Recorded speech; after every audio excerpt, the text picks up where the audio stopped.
તો મારી સવાર થઈ ગઈ છે અને અત્યારે હું જઉં છું બહાર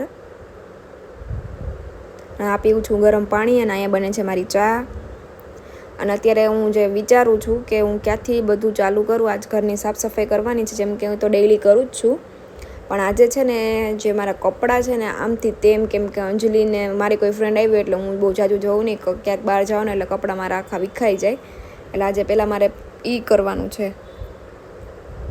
અને હું આવી ગઈ છું મારા રૂમમાં ઉપર અને આ જોઈ લ્યો તમે મારા કપડાં.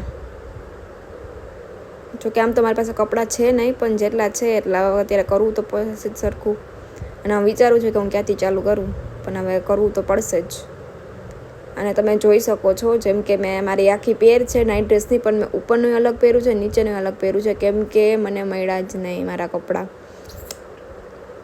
અને તમે જોઉં છો ને આ બધા કપડાનો ઢેર. ભગવાનનું નામ લઈને મેં કપડાં વાળવાનું ચાલુ તો કરી દીધું છે. કેટલા વાગે પતે એનો કોઈ અંદાજો છે નહીં, હવે કરવું તો પડશે જ. અને હું ઘરમાં એકલી છું એટલે મારો ટાઈમ પાસે થઈ જાય અને મારું બધું સેટે થઈ જાય. મને બધું ચોખ્ખાઈવાળી વસ્તુ મને બહુ ગમે, એટલે મને જરાક બંધારું તો ગમે જ નહીં. અને ખાસ કરીને જે મારા કપડાં, કારણ કે હમણાં મારા પપ્પા એક્સપાયર થઈ ગયા છે, એટલે એના 6-7 મંથ થઈ ગયા છે મારા પપ્પા એક્સપાયર થઈ ગયા ને, એટલે હું બહાર ક્યાંય નીકળતી જ નથી, ઘરમાં જ હોય. અંજલિ આવી હતી એટલે થોડુંક મારું માઇન્ડ ફ્રેશ કરવા બહાર લઈ જતી હતી, બાકી હું અત્યારે મારા આખા ઘરમાં પેક થઈ ગઈ હોય ને એવું લાગે છે. ને વાતો મારી થઈ ગઈ છે મારી એકદમ નીટ એન્ડ ક્લીન, જોઈ શકો છો થઈ ગયું ને બધું પ્રોપર લાગે ને મસ્ત.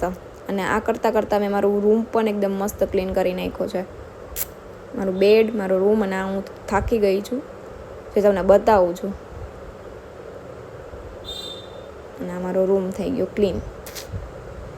અને હવે છે મેન નીચે હોલને બધું સાફ કરવાનું છે, તો હવે હું જાઉં છું નીચે. અહીંયા મેં ચાલુ કરી દીધું છે વાળવાનું. આજ મારા બધા વેસ ઉપર ના જતા, કેમ કે આજુ બધું ઉપર નીચે બે અલગ પહેર્યું છે એટલે થોડુંક ઓકવર્ડ લાગતું હોય છે, બટ એડજસ્ટ કરી લેજો કે ઘરમાં તો બધા આમ જ હોય, એમાં મારી કંઈ છે નવાઈ નહીં. આજે હું મારો આખો દિવસ ઘરમાં કાઢવાની છું, એટલે આજ તમને બતાવવાની છું કે આજ મારા હું ઘરમાં શું શું કરું છું. એ તમને એમ લાગે કે આ ખાલી રખડવામાં એમાં જ એક્સપર્ટ છે, પણ નહીં. જે દીથી હું મારા ઘરથી બહાર રહું છું તે દિવસથી બધું મેં મેનેજ કરતાં શીખી લીધું છે. અને આ મારી દીદીનો રૂમ છે, એ જો કે કાલ આવવાની છે, એટલે અત્યારે એનો રૂમ આવો દેખાય છે. હવે આપણે એનો રૂમ પણ ક્લીન કરી નાખીએ.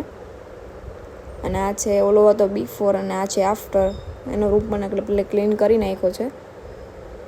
એ પેન કાલ આવે છે અને મીવાન પણ આવવાનો છે, એટલે આપણે કાલથી બહુ મજા કરવાના છે. કાલથી તમને બ્લોગ જોવાની મજા આવશે. અને આ છે બધા મારા કપડાં જે હું મશીનમાં નાખું છું ધોવા માટે. કેમેરો પી હારે ફોન પણ હારે છે, પકડ્યો છે હાથમાં, એટલે તમને થોડુંક, કેમ કે આજે મારે જે હું કરવાની છું આ તમને બધું બતાવવાની છું, એટલે થોડુંક એડજસ્ટ કરી લેજો. અને એક કમ્ફર્ટ, આના વગર તો મને મજા જ ના આવે, કારણ કે કપડામાં સુગંધ તો આવવી જ જોઈએ એના માટે. આપણે કરી દઈએ મશીન બંધ અને કરી દઈએ સ્ટાર્ટ.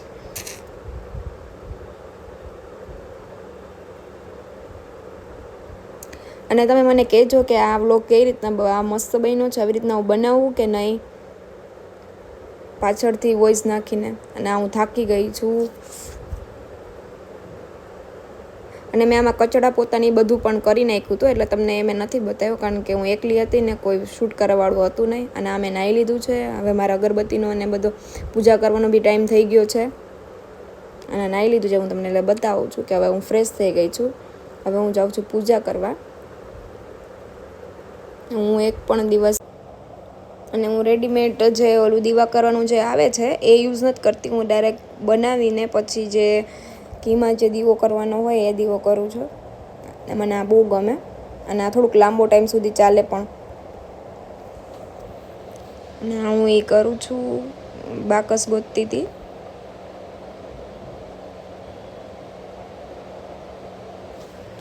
અને તમે પ્લીઝ મને કોમેન્ટમાં જરૂરથી જરૂર કહેજો કે આ રીતના વ્લોગ બનાવું કે ના બનાવું. આ કેટલી અમુકની કમેન્ટ આવે છે જે મને બહુ આમ કોઈને અત્યાર સુધી અમે વ્લોગ બનાવવાના ચાલુ કર્યા છે અત્યાર સુધી કોઈની ખરાબ કમેન્ટ આવી નથી. અને મને બહુ ગમે છે બધાની જેટલી પણ કમેન્ટ આવે છે બધી સારી જ કમેન્ટ આવે છે. અને એક વ્યક્તિએ એક છે લેડીઝ, એમને આપણને ચેલેન્જ પણ આપેલી છે કે તમે આ ચેલેન્જ પૂરું કરો. આપણે એ પણ જલ્દી બહુ પૂરું કરશું.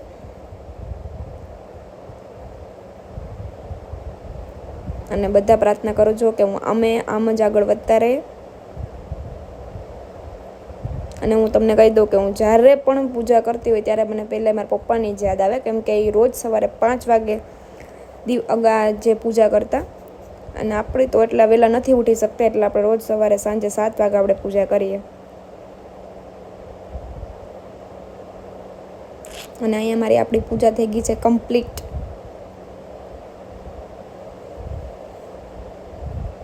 અને હું દઉં છું ભગવાનને ધૂપ, અને હું પણ લઈ લઉં.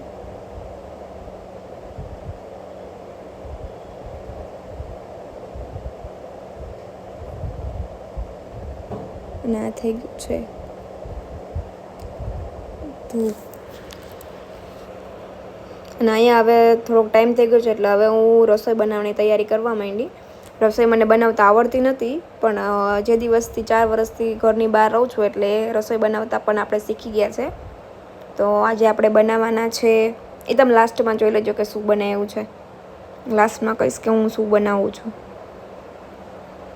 એકલી હતી એટલે થોડા નાના કટકા મેં એડ કર્યા છે વિડીયોમાં.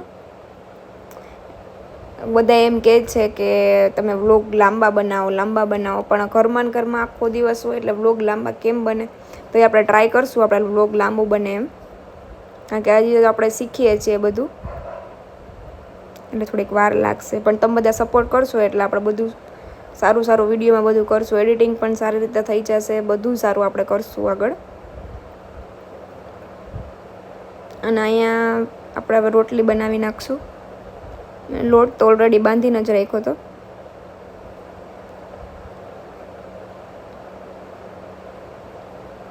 આજે એકલી છું એટલે બધું ફટાફટ થાય છે. અને અહીંયા બનાવું છું રોટલી પણ મને કહી દઉં તો બહુ મસ્ત બનાવતા આવડે છે. રોટલીના ઘણાય મારા વખાણ કરે છે, ત્યારે રોટલી બહુ સરસ બને છે.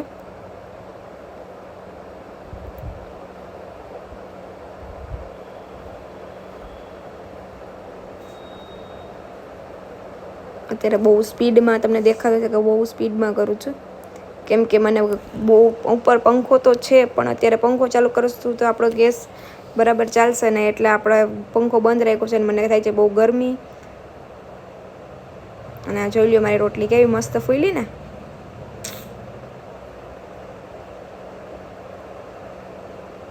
જેને ખાવું હોય આવી જજો.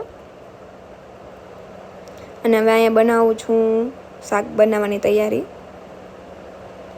આપણે બનાવશું અત્યારે ગુવાર બટેટાનું શાક, જેની હું પ્રિપરેશન કરું છું.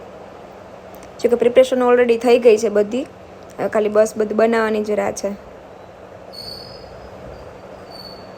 એને નાખીશું તેલ, હવે નાખીશું જીરું,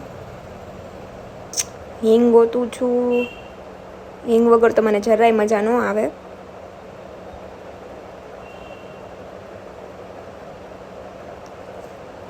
ફ્રીજમાંથી શું ગોતવા ગઈ હતી? લીમડો હતો.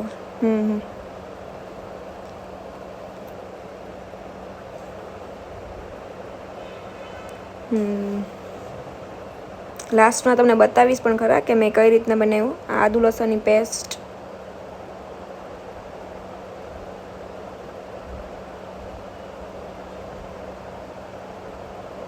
મને રસોઈ બનાવતી વખતે તેલમાં બહુ કેટલી વાર દાજી ગઈ છે, એટલે આપણે થોડુંક કેરફુલી કામ કરીએ.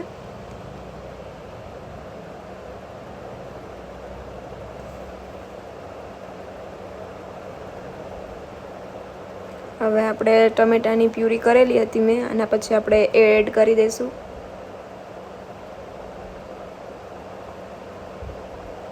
મને છે ને બધું ગ્રાઇન્ડ કરેલું જ ગમે, એટલે મજા આવે. અને ગ્રેવીવાળું શાક આપણે થોડુંક વધારે બને, એટલે મને ગ્રેવીવાળું શાક બહુ ભાવે. અને બહુ જ મસ્ત બને. અને હવે આપણે થોડીક વાર એને પાકવા દઈશું. Mix mix mix.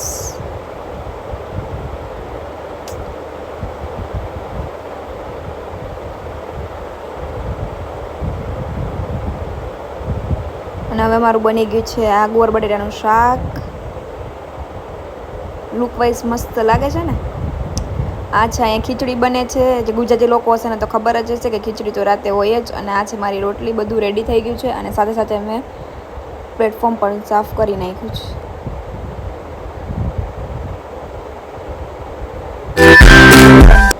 ને અહીંયા હું જમીને ફ્રી થઈ ગઈ છું અને બેઠી છું મારી બાલ્કનીમાં. તો હું થોડીક વાર તો રોજ બેસું છું. મસ્ત મજા આવે, ફિલિંગ એકદમ ગુડ થઈ જાય. અને હવે હું જાઉં છું સૂવા ફાઇનલી. બહુ રાત થઈ ગઈ છે. અને કોમેન્ટમાં કહેજો કે આ વ્લોગ કેવો લાગ્યો અને લાઈક શેર અને સબસ્ક્રાઈબ કરવાનું ભૂલતા નહીં. Bye, good night, take care all of you.